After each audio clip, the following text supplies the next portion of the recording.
Thank you for joining us. This is Live with Miami's Community News, and we're going to be talking about our back, our shoulders, our body, and how we can feel better and things that we can do to keep us in line. And again, our guest is Dr. Pam Nelson, who is a Pam?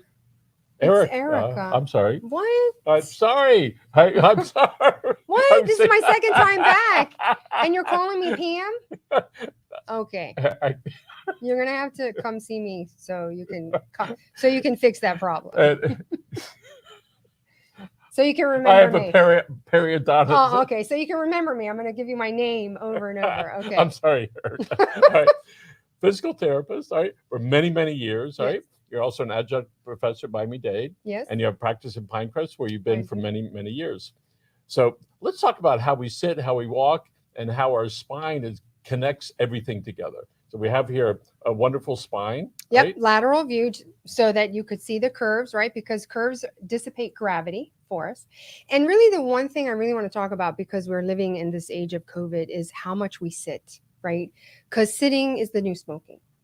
And the reason is, so when we walk, we shift and sway, and so the weight is dispersed from the whole spine through the pelvis.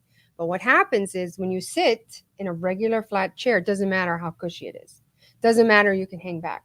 The problem is, so this curve, right, into the pelvis is gonna, like, gravity hits the chair and there's no movement. It doesn't matter how much, like, you shift in the chair, the pelvis and spine want to move. Like, so this, I found this, and I know this because when I started school, I suddenly went from very active to not active, and because I had to sit like 12 hours a day. So by accident, I found this chair, or the design of the chair is what it is called Coreflex. And the reason it's so amazing is that the seat is biped, so it mimics walking. Like, it really reproduces how we move when we're standing.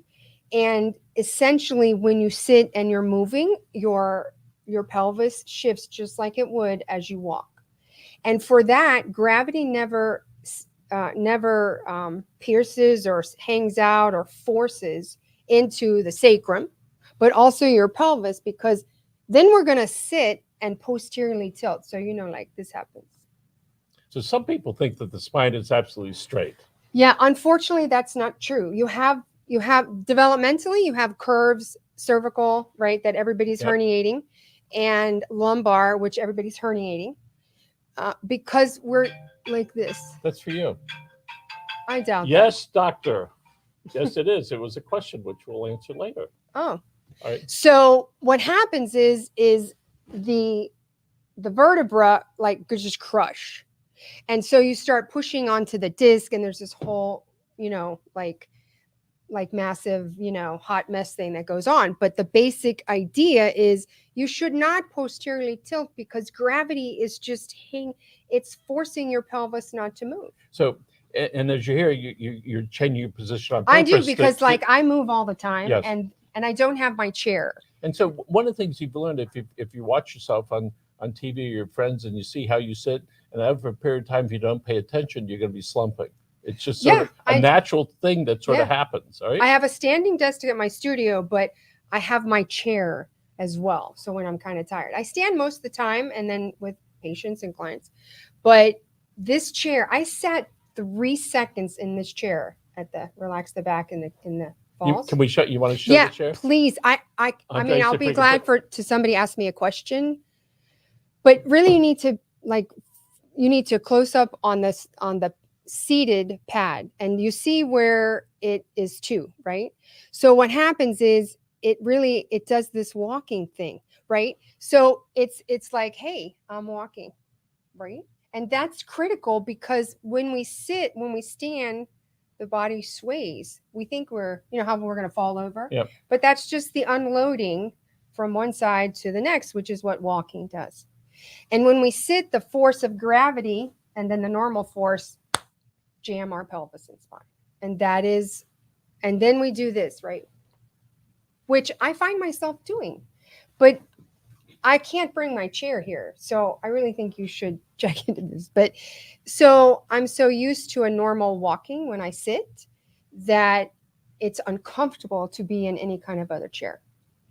And I can tell you, I spent $2,000 in 3 seconds, and I was in school. So because it made complete sense at 3 o'clock in the morning, that's when I just happened on this YouTube video. I went and sat in the chair 3 seconds. I kid you not, Michael. And I called my AMX and said, it's coming, do not. And I sat in that chair at home, and I basically couldn't walk upstairs because of all the sitting. And into 2 weeks into my program. So, Dr. Nielsen, so many people wind up in today's environment working on a computer. From home and computer. Right. And so what can somebody do while they're there? We have this type of chair that's going to help them. What are some other things they can do so they don't wind up 6, 7, 8 hours sitting in a chair, or when they wake up at 11 o'clock at night, slumping over? What is it they can do? Well, make sure, I know this is hard, right? We say set an alarm, but that's not real. We're always, sucked into our work. I get it. But just make sure you got like around the block a couple times. But everybody needs to have, and I kid you not, a small 15-minute back routine. Even people that don't have any pathology but are cranky because they sit all the time. You've seen the young children now that are like this, so there's no cervical, which is a whole nother. Is that because they're like this? No, they're like this. So I've literally seen young people with no cervical, but that's a whole nother type of practice. But everybody needs to have 15 minutes a day. If you brush your teeth, you should do 15 minutes. I like to call them the toothbrush exercises, because patients and clients say, well, how many times should I do this? And my response is always, do you brush your teeth? And they're like, of course I do. So there's some things every day that we think, well, we only have to do it once. But the reality is, even when you paint your house, you have to keep painting your house if you want it that way. You have to brush your teeth, or you're going to go to an oral surgeon and you're not going to have teeth. Right. So you have to. So explain, if you would, how arthritis affects this whole thing and their ability to not to be able to move as rapidly, and how that affects your practice between people sitting poorly, standing poorly, and the effects of arthritis and being stiff. Well, there are different types of arthritis, but if we're going to just talk regular generic osteoarthritis because you had a neck injury and pathology develops over time, or like yourself, you had a knee, you have surgery, any arthritic component, whether it's very mild to extreme severe. With osteoarthritis, you really need to actually keep it going. There's no way I tell patients that you're not going to be in pain. It's the concept of pain diminished over time, or the absence of pain, in terms of you kind of go, hey, one day I didn't feel the pain. Can people go to your website? Yes, actually. Andres, if you could put it up there, that would be great. Right? Everything is connected, from the feet, which we talked about last time, to the spine, to actually your jaw, which is critical. So but when people are in school, junior high school, sort of college, there's a lot of organized events. And then all of a sudden, it's not as much fun, and it's just more driven by you rather than by a classroom setting.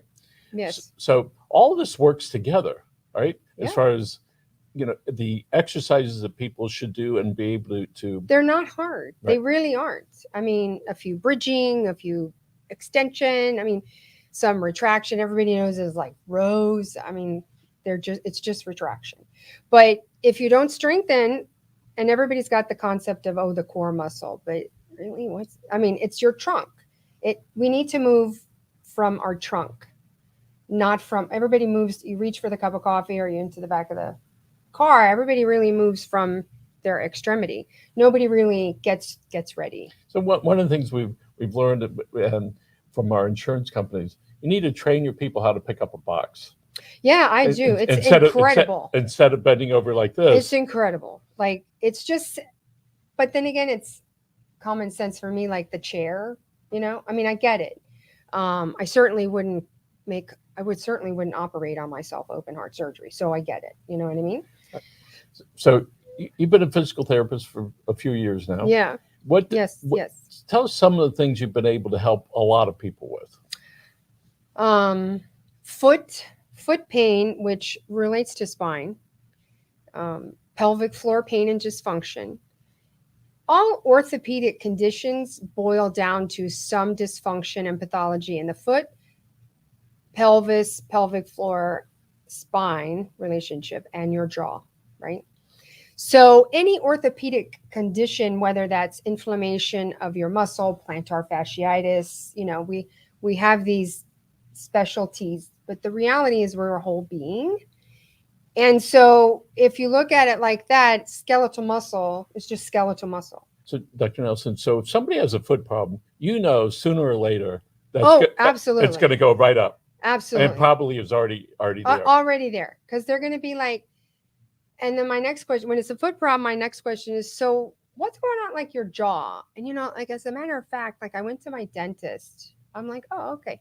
But the line of gravity goes directly through the jaw, pelvis, hip, and ankle. There's no way around it. We're 52 bones with our weight. So if somebody breaks or injures an ankle, the body starts to compensate. All the time. Absolutely. And putting strain on the other parts. Yeah. Path of least resistance. So it's always human beings, path of least resistance. So many years ago, I used to run a lot. And I would know when I was hurting, all right, sometimes I would have so much adrenaline and endorphins, didn't feel it until the next day. And that's really when the misery sort of kicked in. Right. And then you'd think that it was just your heel, but that's maybe where you feel it, but it's all the way up your leg and into Absolutely. your back. So for the average person, if there is such a thing, where most of the soreness of the back if you could show us on the spine. So we have cervical, right? Cervical curve, Yep. Because you always hear about cervical herniation, and lumbar. But L4, 5, and S1, which go into the sacrum, right? You see the insertion of the sacrum, right? It's like 5 fused bones. Because that angle is like almost a 30 to 45 degree angle from L5, which is so common for us, to S1, these nerves, everything's going to be wretchedly painful. And then just tilt it and you're going to magnify it exponentially.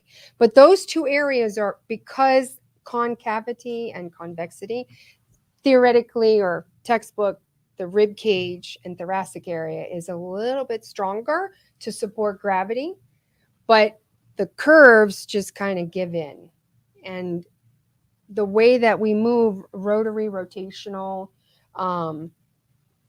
unless somebody understands the dynamics of their spinal muscles and how it affects the lower extremities, they're going to be constantly wrenching. So when somebody says, hey, I hurt my back the other day, my statement is always, that's not really when it hurt. That's just when it's decided to tell you that you're in trouble. So as I'm looking at the tailbone, what is that called? The tailbone? This is the coccyx, but what I was talking about was what's inserts is the sacrum. It's like a little heart shape, When somebody has the name slips in when from the rear end all the way down to the foot, the sciatica. It's a general garbage. It's a general term. Right. And that's the nerve is all excited and irritated. Well, you can have referred pain, you can have radiculopathy. There are different types of pain, but people talk about tingling or burning or stabbing. Then the sciatic nerve is like L3 to S2 or 3 nerves that are like this whole, ganglion like plexus. And so that branches off into like the tibial nerve and everything down the posterior chain. So when somebody has that pain, in and itself, that's just it's miserable. That's the externalization of the pain of the problem. Yes, it is. Right? Yes. And it could be all sorts of reasons. And stretching, I know there's this discussion about stretching isn't always what is beneficial. Even if you're doing the slumping, the muscles are too weak. They have to strengthen before they're going to help you. And that's not how you get stretching. Physiologically, the muscle doesn't strengthen that way. It only strengthens if it contracts, not stretches. You have a program that you offer, and a lot of your patients participate in it, and that is why don't you tell us about that as far as the Pilates?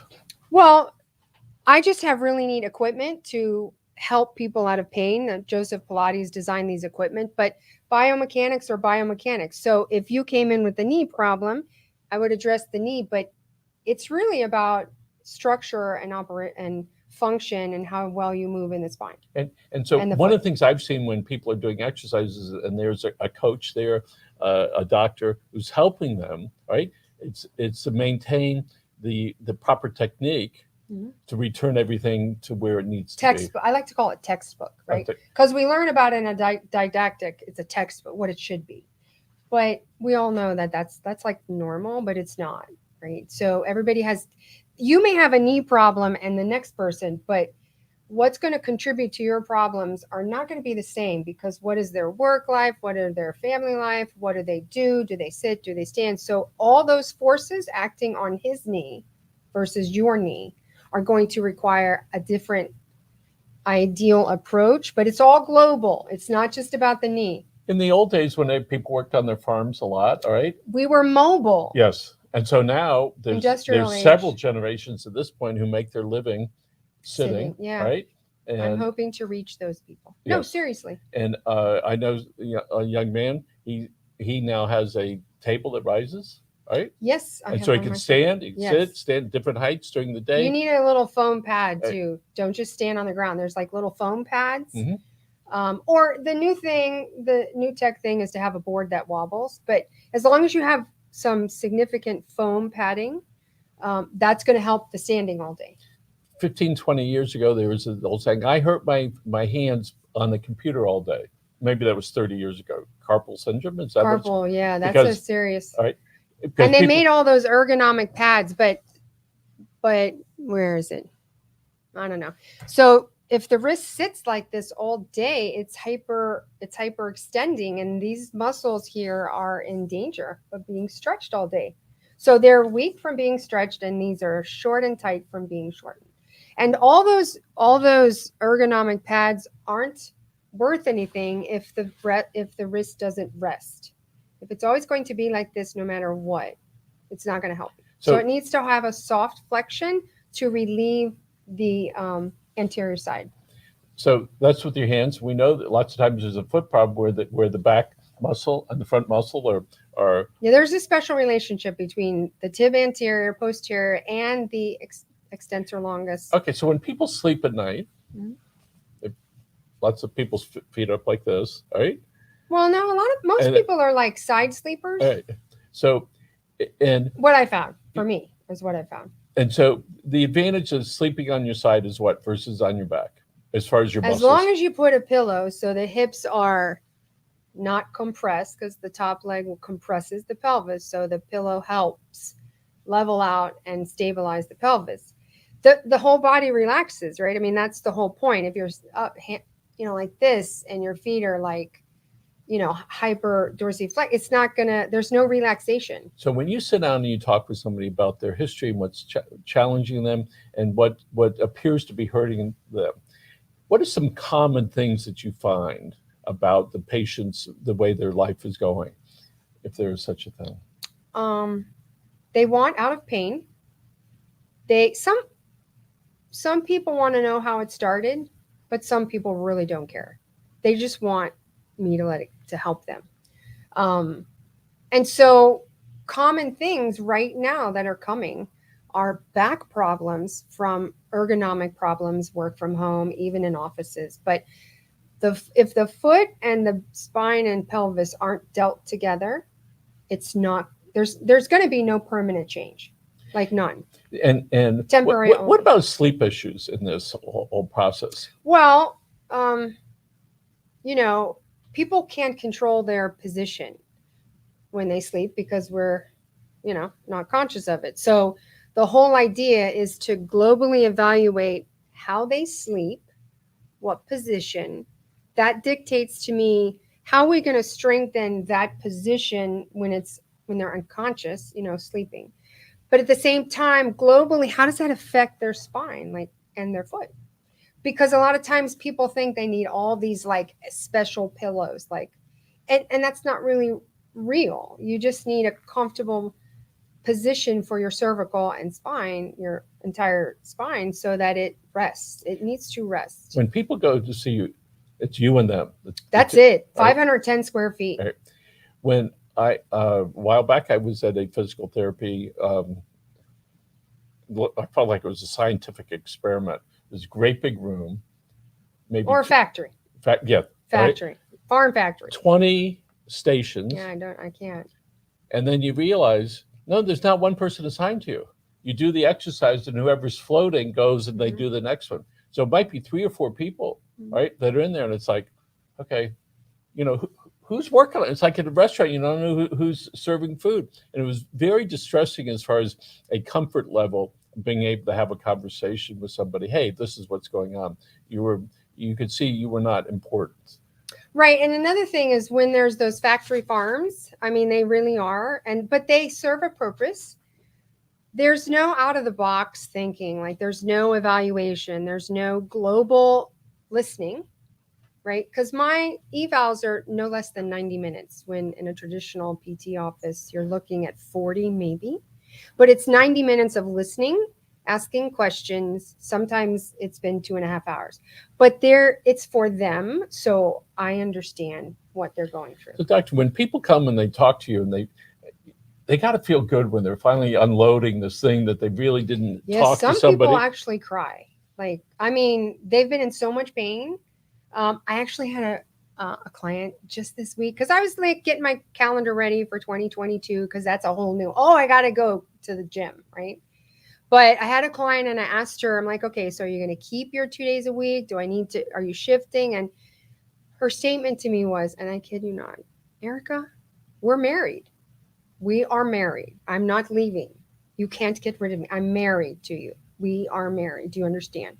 And I'm like, actually, I started to cry, because it's not like I'm trying to keep her. It's that she understands that I'm always working to help her, and she's out of pain. One of the things we know, people go to coaches all the time, whether it's a physical therapist, or whether it's a personal trainer, or to a shrink, or to go to a business trainer. We go to classes all the time. All right, and people come in. All right, you go somewhere. We go to Zoom meetings because we want to learn and we want to get better. So this is an opportunity for somebody to go talk to a professional, where they can sit there and just let it unload and do it in confidence, so they don't have to tell their spouse or their kids they're having so much pain, because we hide that, I think. Right. But a huge component is to educate them to be like, even if they came to see me and didn't come back, they have information about their history that they can take to anybody they want. Like, I give them a full eval. Like, if you don't have to stay with me, but here's what's happening. So find somebody who's going to care enough to listen to you, to help you fix this. Years ago, I go to the doc. I'm not feeling too good. I'm laying down on the thing, and he puts his hand on my shoulder. He said, "How you doing, Michael?" Or, "What's going on?" And as soon as he touched me and asked me that question, I felt better. It was just that I was there acknowledging where I was at. And I think that's what we have to do, is be able to say, yes, this is what I'm feeling. This is what's going on. I'm ready to make a step. Who can help me get there? So people can do that with you. I know that you're a warm and you're a caring person, and people that are instructors, educated professors, like sharing that information. I love sharing. I can go on forever because it helps people. But if they don't want, like, I have clients that don't really care. They're like, I don't want to know, Erica, just help me. And I'm like, I get it. That's who they are. They're too busy. They don't want to learn. But I have some people who want middle of the road information, and I have others who are just as AAA as myself, right? So I get it. There's a wide range of people who care, but the single biggest common factor is that they just want to feel better. So how long are people in pain of all different levels before they get to you? I've had some people so frozen, afraid to move for 2 decades. Like, seriously. There's a show, Dr. Pimple Popper, and when she asked, she says, "How long have you had this?" As long as I can remember. Yes, it's all the time because we sort of get used to it. We Right. say, "Oh, it's Humans just can get waited." used to anything like at a time, like one thing at a time, like always the same thing. You're like, okay, whatever, I'll deal with it another day. Then there's a little bit more, and then a little bit more, and then a little bit more. And you see time, they come in for a knee or foot problem, but you see time in their injuries. You see time in their lifespan of the injury and the formation of almost freezing from moving. Like I have people like move this because they're so afraid to move their cervical. Like they like, no, I'm not doing that. So your office is in about 90th Street or so. 98th, it's the Dayland Professional Building where Captain's Tavern is. We all know Captain We Tavern. who doesn't know, right? Well, they've been like 100 years, at least since the 40s. I heard.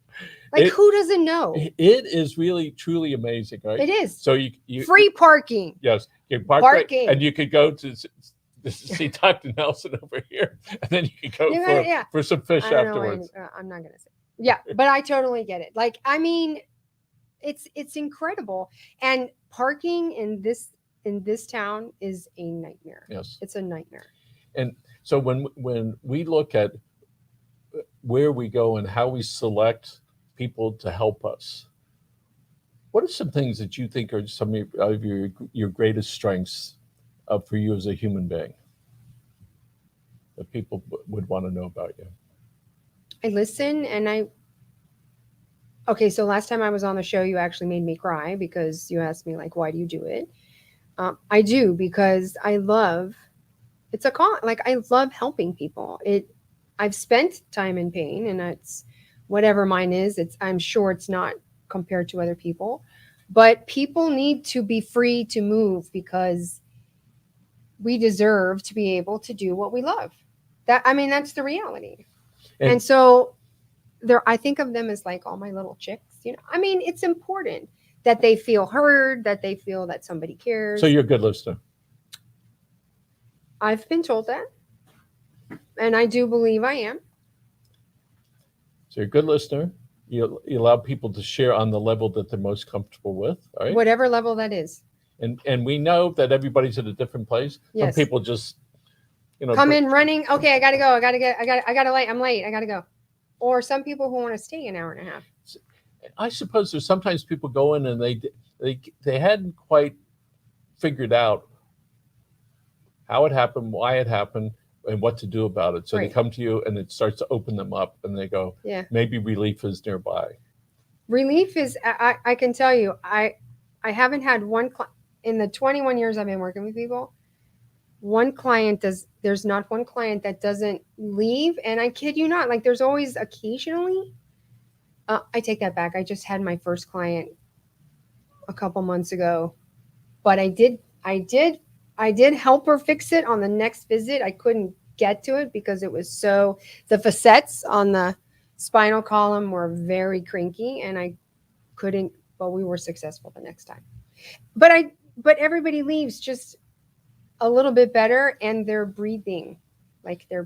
So when did you decide to become a physical therapist? That's a doctorate of PT? The spring of 2009. And I got into the program in 2015. So I worked a little bit for a few years to try to get credits. How did you select this field? What was in your brain? Actually, I was a dancer, and then I went to Savannah to get my master's in sports medicine. So I thought I was going to save everybody. Yeah, that didn't happen. But as my work evolved with my colleagues, it just they became more complicated. So I had to think more, and I had to care more, and I grew to really help them. Love to help them. Grown adults that go back to school are committed.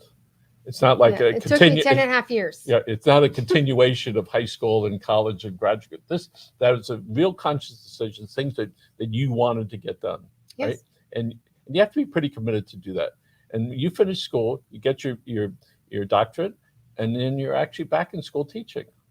I am, because it's important, our future healthcare workers, that they have somebody who cares, because we understand There are faculty who just really don't care. So we know that there's been a lot of stress during COVID. Oh, yes. I mean, a lot of mental issues, emotional issues, social issues.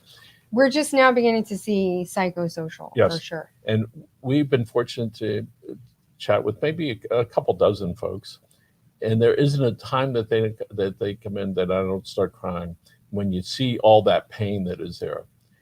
So when people in that type of emotional pain, explain to us what happens to the body and to the skeleton when we have a lot of emotional pain. Well, actually, our body remembers. I mean, when we think about, like, we go to the gym and we remember how to do and what happens, but actually our fascia that covers the muscle and every place in our body encapsulates almost every movement and every absence of movement, freezing, right? And physiologically, fascia can almost be gel-like. So all our movement is, what's that word? Compounded, right? Over time, whether that's an injury or an exercise, it's always going to be there. It just evolves into whatever complicated situation or healthy, because a lot of people want to get healthy, so they start out a new path and then they incorporate some exercises that help them stay a little bit more free of pain or absence of pain. You know, short of this new variant that's going around, I think people are ready to move forward. Certainly, we have a new year that is here. So I suspect a lot of folks are going to go, "This is it. I'm ready." All right, to make that next step, and I certainly include everybody that is here at our office and our customers. We can see that, and we urge people to get checked out. If they think they need to see a physical therapist, they can call you. The website is up on the address on the website is on the screen there, and you'll talk to them. Of course. Figure out what's going on with them. Figure out if they want to get some help. If they don't live close by and they need somebody in Broward, I will work on that. Somebody in Miami Shores. I've had people drive from Miami Shores or North Miami, but not everybody can do that. So one of the things I like about your practice is when somebody walks in, all right, they can talk to you. It's sort of like having your own shrink at the same time and somebody that can help you. I'm a body shrink. Right. Like I'm a body shrink. So, like I'm a muscle, manual, terrific. Like spinal shrink, I guess. And I know all the shrinks are very busy. I was in therapy for so long. They're going to be even more busier. A friend gave me a book, this is years ago. It was how to say goodbye to your therapist. I actually had to read it several times because I learned so much about myself, right? And people, when they go visit you, they can learn about themselves, what they need to do better to take care of themselves. Yes. I love to see a client a few times. If they only can do a few times and then write out, you need to do these things, your toothbrush exercises. So sometimes when people can see a picture like this, mm-hmm. Oh, yes, that's true. Oh, that's why. Not just writing, right. And they look at it and say, that's why. Yes. And sometimes when we understand it, the pain doesn't mean as much because we can sort of define it and say, we need to label. Humans must label. We need boundaries and labels. And we do that with hurricanes. We put a name on it. We do. And say, it's not just a storm. This is it. Okay, so we can all identify with it. That's right. You are such a blessing. Thank you for having me back. My pleasure. Can't wait to come back a third time. And folks, Dr. Erica Nelson is at your service. You can reach her. She's all over the internet. The website is there. Feel free to reach her and talk with her. Thank you very much, Thanks for having me. I really appreciate it. Have a great weekend. Folks, thank you for joining us. Andres, if I don't see you again? Don't go anywhere. Stay right here. All right. Andres, thank you very much for doing this. And I was going to say, if I don't see you, have a wonderful holiday season. And you too. And a happy, healthy new year. Okay. Okay. And keep loving your family. I do. All right, folks. See you later again. Take care of yourself, and thanks for joining us. See you.